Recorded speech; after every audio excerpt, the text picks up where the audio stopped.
Hello, fellow moviegoers, and welcome to FlixCritiques. I'm Richard Chamberlain, your host.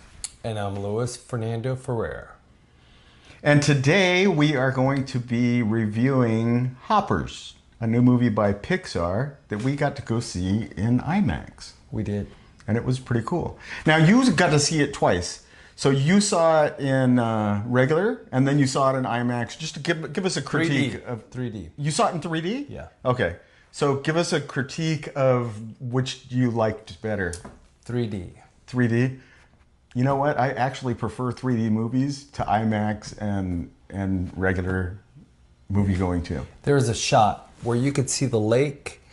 They're on the lake, Mabel and the other beaver, and then behind the lake and the mountain, and you could see the little droplets that shine, and some droplets are really close, some in the middle, some in the back, some way back there, some way, and it's got this full, the whole movie's like that. 3D is pretty awesome. You know what? 3D I think is the best way to see movies because it forces that depth of field, and it kind of makes you feel like you're there. The new Mandalorian movie is going to be awesome in 3D.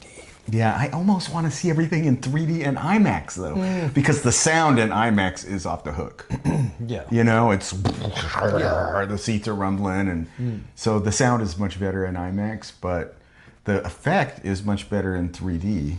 I could have swore I thought wind was blowing inside the theater at one point. I don't know if that was just the air conditioning coming on or part of the movie. You know what? The 4D movies, I bet. In fact, I think that's the way Hollywood's going to go, is 4D movies with that kind of effect and, you know, rain droplets and mist on your face and stuff like that. So anyways, back to Hoppers. Tell me what you thought of it. You saw it twice, so, you know. Okay, my first inclination was I couldn't it was moving fast from my brain. I was like, what is this? I was kind of bored because I didn't, you know, it's like being in school and you're doing like more advanced, right? And my brains can't comprehend, right? It's like, what's going on? And so I kind of shut out a little bit. The second time I went to go see it, then I thought, okay, now I'm really going to just tune. And then as if I was catching everything. I got that joke. I got that one. I got that one. But the thing is about Hopper, it's more of a modern style of editing, and they have a lot of control of this because it's animation. So they have really precision. I mean, there's one shot where she's walking by this tree and grandma's in the back as a very like small image, and then she passes the tree, and then all of a sudden the tree blocks the grandma's picture, and the next shot the grandma's picture is up close. It's like they're doing really minute, powerful, like DP work and editing. It's all done animation. That's interesting. So you liked it better the second time around? Because I could pay more attention to what the directors and the DP or the writer or the editing, what they were really doing. It's all animation, so there's no DP, no writer. There's a writer, but there's no... They got together and designed this animation to fit. Cool. It's a good insight. It was real cool, yeah. And I appreciate it a lot. I'm the kind of person that I look at, like, you know, because I've been in filmmaking for, you know, 3 decades. I look at it in all aspects. So I look at the coloration, I look at especially the story. Like, the story is the most important part.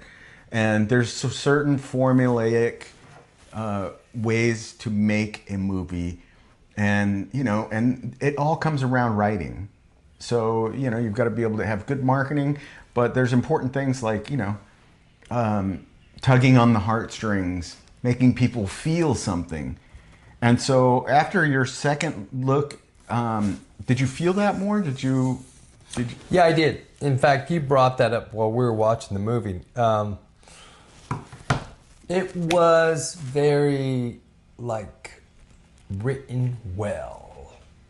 You know, it's like one of the best Pixar movies next to Monster Inc., which is one of my favorites. Toy Story, of course. when they're written well and it's got a good story, and it does all the whistles and the bangs and the, you know, the punchlines. Just, I mean, they're just so, like, it's like a really good song when they do it like that. I mean, remember, it's animation, so they can and they should be able to. It's impressive. Yeah, I liked the. Not only that, I think they had a really good moral to the story.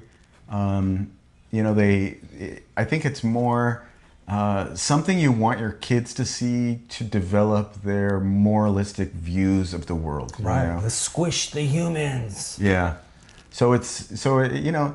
Is that a good moral? And they show I it don't want from, to get squished. They show it from the animal's point of view and the insects and the I disagree reptilians. with And I disagree with you that. totally, well, you disagree with everything. I think that was horrible that they should say something like squish the humans. It's like just like saying another way of kill the humans. I was scared. I liked it because I wanted to see a human get squished. I'm horrible though. I was like, yeah, squish Jerry, you know. Yeah.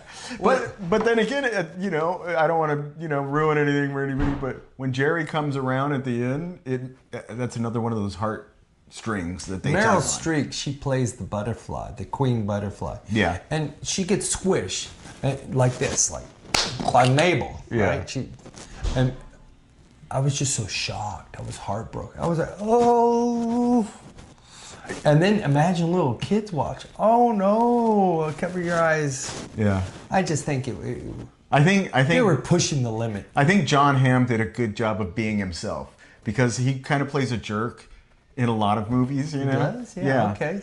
So for him to be so like, oh, who cares about the animals, and you know, be devious because you know there's things that they do to try to drive the animals away, and so I thought that his characterization and the redemption of him at the end I thought it was, you know, well played. The whole movie has a lot of good setup and punchlines. Yeah. Setup definitely. and punch. I mean, they're just like boxing. Boom, boom, boom, boom. They're knocking you out with throughout the whole nonsense. I felt like I was watching a movie that maybe David Chappelle wrote as if it were comedy, but this is a movie. But if he were a film writer, it would go like this. Yeah. Probably cleaner though. So that was our take on Hoppers. I mean, I think that out of 1 out of 10, I would give it a solid 8.5. You know, 8 overall. 0.5. Where are you at? I would say an 8. An 8. The reason is, I think that maybe some of the, like the idea with the bridge, right? And it's over the pond. I mean, it's something about that. There's some parts of it, like the shark that's flying in the air. I'm like, oh, stop, wait. That was one of my favorite parts. I thought it was it was funny. It was so like outlandish. And I like that line that they said, you're really gonna love, what was her name, Melissa Christine, something like that. Yeah. She's so sweet, and she smiles, has this sweet voice. She said, I'm also getting ready to bite you. You better move, Beaver. She's like, I'm gonna bite you, then you're gonna feel death. We liked the movie. We hope that you get to go watch the movie and see it in 3D. I think you'll like it, unless it messes, because some people just can't watch 3D. Well, the glasses have a little black frame. Yeah. And then you'll see, like, I'm kind of seeing the black frame. But then I started thinking, if I sit really close, I won't see the black frame anymore. I'll just see the movie, right? Then I thought, I gotta sit like this to see the movie, right, with my head up, right? But if you sit somewhere in that midpoint and you do see a little black, you don't notice. Okay, so here's the trick to that, because I'm a total movie like snob. Okay, tell me. Okay, so what I do is well, I've been to so many theaters too. What I usually do is I try to get in the DEF area. Oh. So you don't want to be in A, B, or C, because that's usually in the front. D, but E and F are the best way, because as you're sitting there, it's like right directly in front of you. You don't have to tilt up, you don't have to look down, and see all the chairs and everything. So I'm a total snob, and I only go to AMC. You know, we both have the A-list But club. I'm different than that. See, How's that? sometimes I want to sit in A. Sometimes there's certain movies that have like the way the director made the, for example, Jaws. That one's one that's meant for the A, B, C, even you know the front, the more. Really? Yeah, it just has more of this like it's in your face. Now some movies, if you could, I kind of sense it. I'm like, oh, it's gonna be that kind of. Maybe I want to sit way in the back so I can watch even the audience and everything. Because if you're in a crowded theater, it's a different experience when it's packed. So there's all these little dynamics to it, I think. More than just being, you know, I like the D and, you know, the F, but sometimes I like these, you know, it depends on what I'm getting into. I'll tell you though, for IMAX, you don't want to sit in ABC because it's so big. You'll be like, oh yeah. and I don't want to turn my head Definitely. to watch a movie. See, now there you go. For IMAX, I say I'm going to sit a bit back, or at least in the back half of the middle.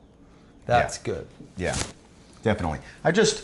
Especially when I go to theaters that have the reclining seats and you get to put your feet up and all that. Oh, I love that. I like having it like. Oh yeah. So I lay it back and then I kind of watch it, and I want the screen directly in front of me, you know, and just high enough so that you don't see my feet, because I take off my shoes, but I always make sure I have clean socks on. I never take off my shoes. I always do. I'm like, I keep my I shoes get comfortable, on. you know. I keep my socks on.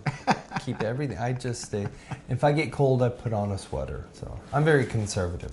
Yeah, well, you're more conservative than me, because I'm like, kick back, you know, put the feet up, bring in some sushi, right? Maybe an Asahi beer or something like that. Right? No, I wouldn't do that. Don't tell anybody though. See, what I do is I make a purchase at the snack bar that they have there at their theater, and I'll get the popcorn. This costs $20, $25. I get 2 sodas, popcorn, candy, you know. The family said, what else? Everybody wanted. I said, what is it, $200? I said, don't worry, I got that covered. Oh, not me. I gotta bring it all, and oh, you bring your? You mean you stuff it in the bag?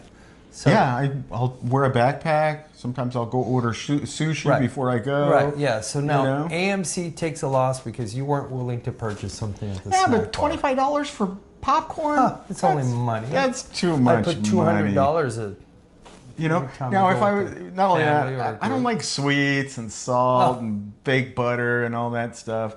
And you know, I mean, you could control how much sweets, like it's a liquid, just eat a quarter, and then leave the rest in the box, and you could throw it away if you don't eat it. What a great idea! Buy something and throw it away. I mean, you don't love it. You could give it away. That's what I meant to say. Give it away. Right? When you just... Are you guys gonna watch this? You want some milk duds? He'll be like, sure. Okay, so anyways, Hopper, he rates it an 8. I rate it an 8.5. The world rates it at go see it because Pixar spent how much? $50 million. No, $100 million. $150 million. $150 million. But the earlier movies were like $50 million. So I'm just thinking out loud. Yeah, okay, there's Toy Story, there's Monsters.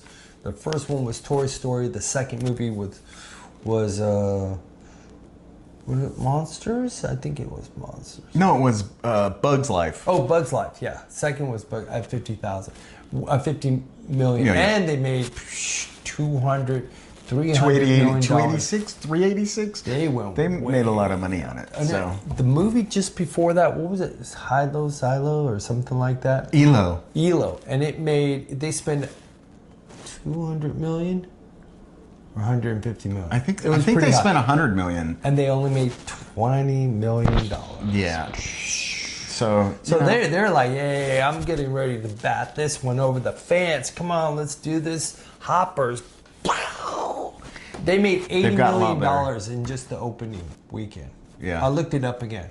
So it Who went. did Hoppers? Yeah. 80 mil? 80 million. So that's half the money back. They did. Yesterday it was cost 50 mil. 150 million to make it. Yeah, yesterday it was 50 mil. So in one day they've made $30 million. Something tells me they'll make their budget back. Yeah. So, but you know what? They've evolved into that level. Right. So, you know, if you've got a dream of making something, make it.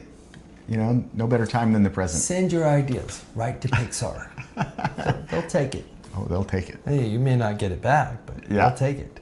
Yeah, they'll give you $20,000 to give it to them and go away. Hey, that's pretty good if you ain't doing much of anything. You don't have. Yeah, it's $20,000. Hey, look, I got $20,000, and they're like, hey, what we got? That's almost a Kia. 200 million. It's almost a Kia Elantra or whatever they're called. Yeah, I'd throw those away all day long. All right, well, thanks for joining us, and God bless, and enjoy yourself with the movies. Go check out AMC. They've got really good theaters. Hopper. And they've got good food delivered to your seat sometimes. So check it out. Take care. Cutso. I knew she was going to come down in the